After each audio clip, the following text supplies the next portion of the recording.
Okay, so I'm going to move into the first family and show you tops. What I want to do though is I want to get rid of all this this noise that we created. So I'm going to use the right mouse button to just select them all and delete. What I would like you to do is save this file or create a file and save it in the folder that we gave you. So save as, file save as. Hang on, sorry.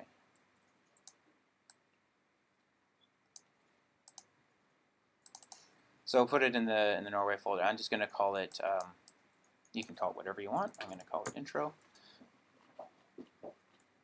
And it just gives you a new path up here. I just want everyone to be saving in the same place. Saving is a good habit. Control S is the shortcut for it. And one interesting thing that we do in Touch is every time you use Control S to save, so I'm going to do another one here, Control S, you'll notice the number increments. So this is a way of, if I open up the folder now, here it is. If I open up the folder, I have Intro 1, which is the first one I saved, and Intro 2 is the second version I saved. This is just giving you a backup all the time in case you want to go back and see what you did 10 minutes ago or yesterday. And one trick to it is that if you want to always open the latest number, you can just click on the one without a number, and that will automatically launch the one that is most recent. So, but this is just a really nice way of backing up. If you're working on a project like Greg, I have seen this number get up to 50,000 or something like that. So, yeah, so you might want to clean up the folder after a while, but it's okay. So I'm going to start with tops, and you can double click anywhere in this network, but the keyboard shortcut for it, and I like keyboard shortcuts, is Tab. And we don't know, it doesn't know where you want to start, so we have to select tops here. And we want to select the movie file in top. So you can just type in movie, and it'll show you exactly what matches with that, movie file in. And I'm going to press H to home. It's called movie file in, but this is just a still image, and basically we use the same operator, movie file in top, for both still images and movies. Movies are more, I don't know if more important, but we base the name on movies because it's one of the more powerful features in Touch. So let's actually load a movie in here. So there's the file menu, file parameter at the top. The little plus sign is to open the browser. So I'm going to go again to the folder we gave you, and there's a media folder. And you can select any movie from either the Beeple folder or the 720p. I'm going to go 720p because I like bigger movies. You can select whichever one you want.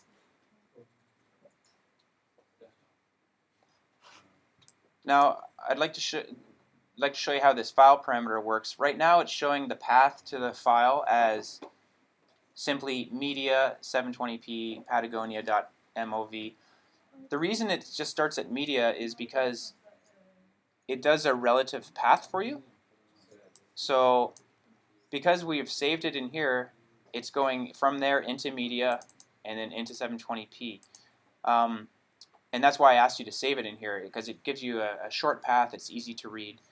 If I was to load something from the desktop or somewhere not in that folder, let's say it's on C drive or D drive, no, sorry. So if I were to go into another place, notice how this is C drive users Greg, because it's somewhere else not in the project folder, so somewhere else entirely. But if you're working inside a project folder and all the media is in there, it's really nice how it collapses. It collapses the path to something relative.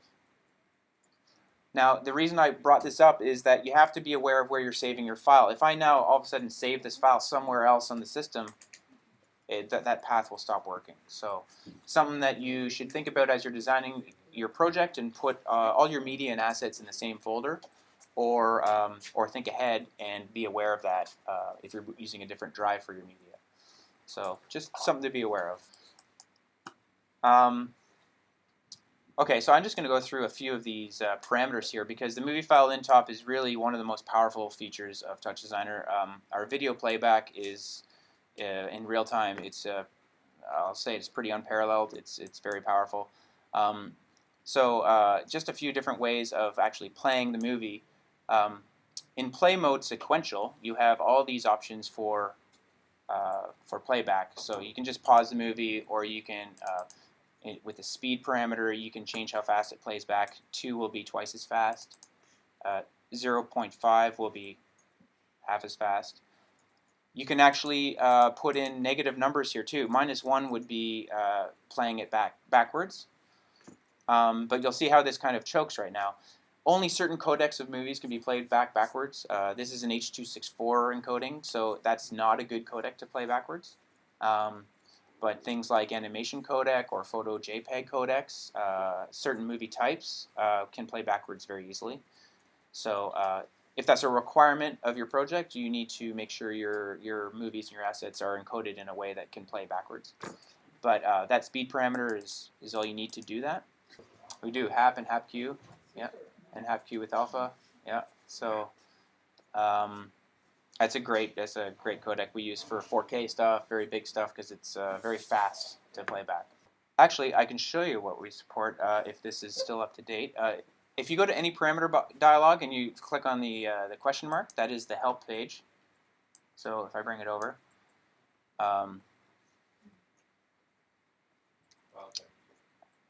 see for a complete list, file types. Okay, so we go file types. So we got movies. This isn't codecs though. This is file types. So those are the extensions that are going to work. The codecs, Cineform, HAP, yeah, H.264, H.265 now. And we don't actually have maybe it's codecs. Another good way of knowing if you have a movie problem or it's not playing back is you can try playing it in VLC. If it plays back in VLC, it should play back in TouchDesigner. If it doesn't, please let us know because it should. VLC, if you're not familiar with it, is this little guy, the little cone, the cone video player, and it's very good. So, okay, so back to the parameters for the movie intop. In sequential mode, you also have a cue point and basically a cue button here. So if I put this to maybe halfway through the movie, 0.5, and I hit the pulse button, it will actually jump right to that position in the movie. So it's just like cueing a record or cueing a video. If you use the cue toggle parameter on and off, you can it'll wait until you go again and then jump to that point. So it's basically like hold, hold, hold, and then you can let it jump to that point. Well, it jumps when you turn it on. In this case, it's on release. Yeah, because the cue behavior is on release and then play next frame. So if I let go, it jumps. Yeah. So the next parameter is how it behaves. You can do it this way too. Actually, no, it's always doing it on release. Yeah. One thing about I'll just bring your attention to this on the cue point parameter. We have there's a little menu at the end, and this is what we call the units menu. And many parameters will have it. It's a percentage sign right now, which means fraction. So the beginning of the movie is 0, and the end of the movie is 1. But let's say I don't want to think that way. I want to think in seconds. I can open the units menu and say seconds, and it'll convert it to me wherever I was. But I want to go to the 10th second, so I put in 10, and I press pulse, and that is the 10th second of the movie. If you want to work with frames, you're doing a frame-based project, or you know exactly it's frame number 125, you can put in 125 and hit the cue button, and it'll go to frame 125 every time you click that. I can do that. Yeah, let's put it back to frames. And if you ever want to know a little bit more about the operator you're working with, you can find something called the info chop. So go to chops, and we'll find info here, info. And I'll just select info and put it down right underneath it. Now, info chop is asking for a parameter, an operator to look at. So I want to look at my movie file in. So I'll drag that over to this parameter. Okay, and you'll see it fills up with all this information. Greg's question was, which frame are you on? So I'm going to look at the scope, and right now it's showing me all of the parameters that I could possibly look at. But I want to find frame in here. Current frame. Where's current frame? It's true index.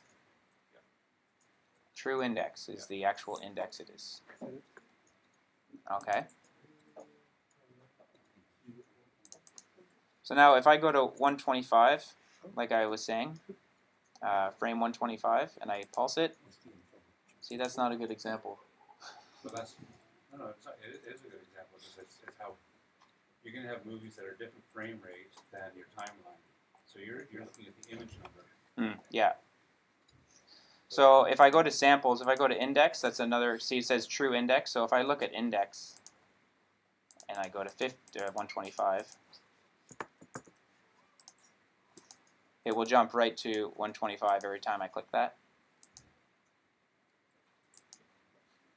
The index and the frames are different.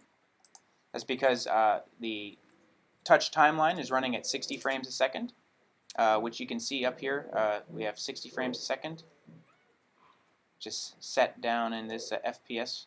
But the movie is only sample rate of 24 frames a second, 23.9. So it's an offset. So your frame isn't going to be the same as your index.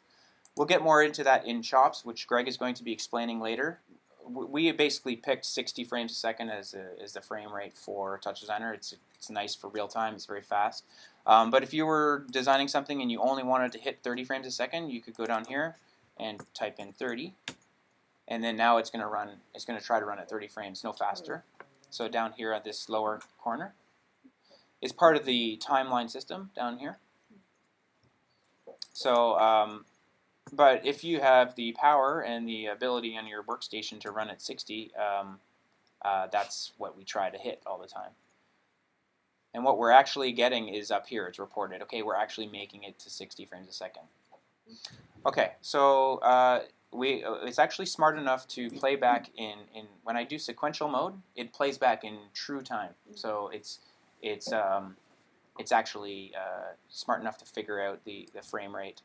Now, if one thing I didn't show you guys is if you middle mouse click on any operator, you get a little pop-up of the information on that operator, and you can see that the sample rate here is 23.976. You can see the size of the movie, you can see the format of it, and how much GPU memory it's using. And the one thing you have to look at is how much GPU RAM you have, how much memory you have available. So right now, I can see that on this GPU, I have 4,000 megabytes.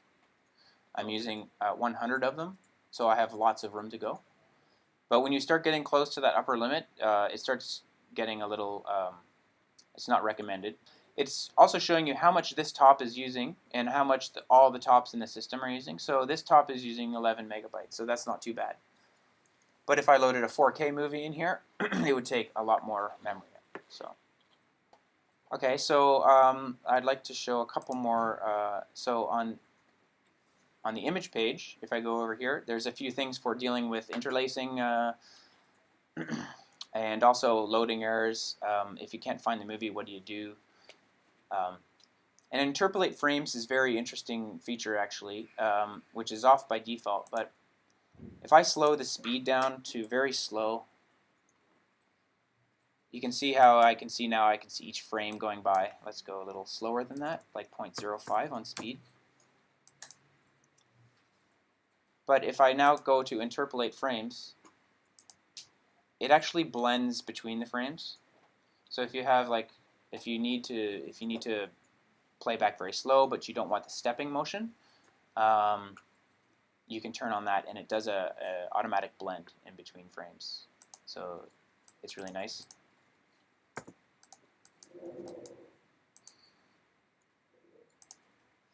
The trim page is basically exactly what it sounds like. You can trim a movie out, so instead of running from the beginning to the end, I could go from the beginning to halfway through at 0.5.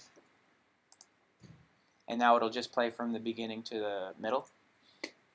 And 1 second. And again, you can use the units menu if you want to set that in frames or seconds instead. So you just want to run the first 4 seconds. It's just going to run the first 4 seconds over and over.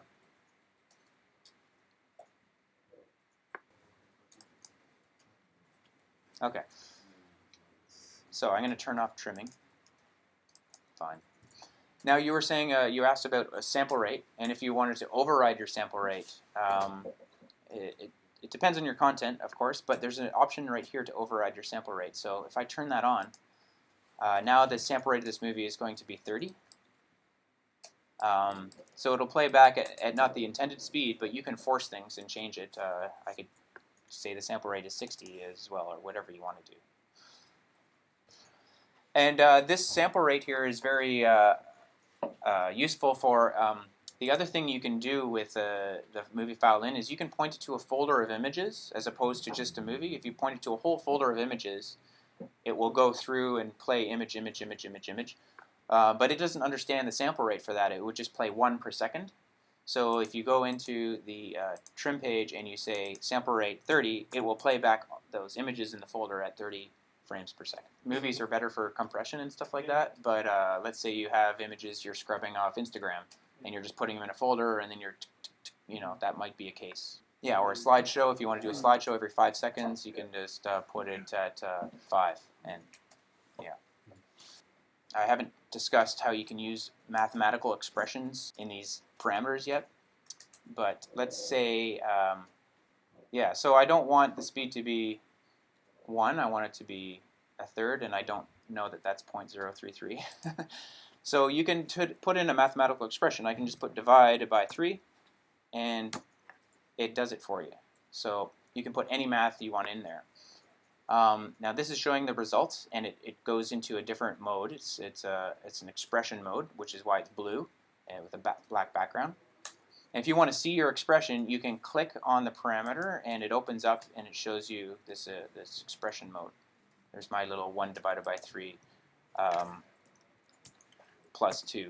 I mean, you can do whatever you want in there. So here I could do. I'm going to right-click on it and say copy parameter. Okay, so I just right-clicked on trim, which is 4, and copy parameter. I'm going to go back to speed, and now I'm going to say paste reference. Yeah. And it's going to give me this little expression, which is taking the parameter from trim and putting it in there. Now this looks like crazy talk, but this is Python. So, and we're going to get into Python later today. So what happens if you want to get rid of all this and just go back to using a number? There's these 2 buttons, and the regular gray is just the number, the blue is for expressions.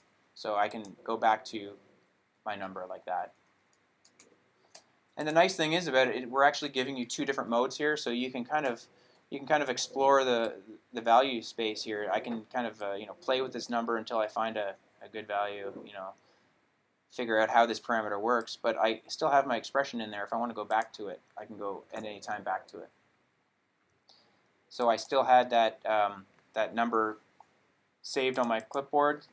If I go to chops and I select a constant chop, which is a very basic chop, and I right-click on here and say paste reference, there it is right there. Now it's referencing the other chop. It's saying from op movie file in, get me the parameter trim in, right? And it's giving me the 4 from way over here. So when I go over to trim end, I'm changing it in 2 places. So this is stuff we're going to get into more and practice, but this is how you can make relations all over the place. And you'll notice that we now have a little dotted line here showing that, hey, this guy's talking to this guy. And if you hold your mouse over it, you can see exactly what's happening. It's going from one place to the other. So, Now I don't even remember what I've done to this movie in. We've done a lot, so I'm going to right-click on it and say Reset All Parameters. And I get my banana back. So I'm going to select my Patagonia movie again. There we go. Just to get back to square one, because now the tune page is, I'm not going to go through all the details here. This is something you can read about all these parameters in the help, but this is where you'll spend a lot of time when you are building a huge system.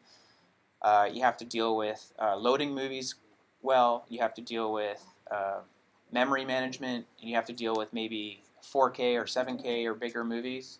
You're going to spend time in here dealing with how many frames I want to read ahead in the movie, or how many CPUs I want to use to decode my movie. High performance read is that's not enough of a parameter name to understand what it does. You have to go to the help and figure that out. But you'll spend a lot of time here in optimization. And the common page, every operator type will have a common page, which is a set of parameters that they all share. So every image operator or top will have an output resolution and a output aspect and a few other things here. That is actually an interesting thing if you're on a machine that isn't so powerful. We turn this on by default for all tops. But let's say you're all of a sudden running on Surface Pro or something with not a lot of power, but you got this project that's huge and you don't have enough GPU memory and it just won't run.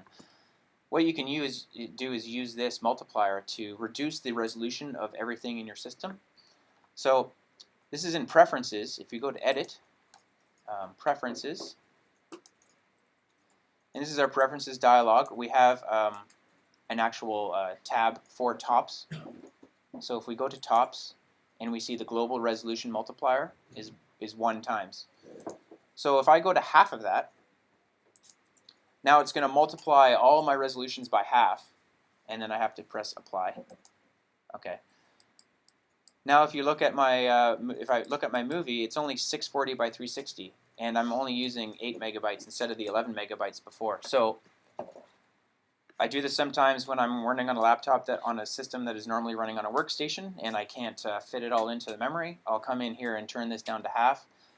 It looks crappy, but at least you can continue to design, you can continue to work, and you don't have to go to each operator and change resolution. You can just do this project-wide with this one setting. So, so please turn that back to 1 now, because we don't want to do that for today. And that's a preference that stays active, so just apply that. Because once you read these into tops, it's a texture on the GPU.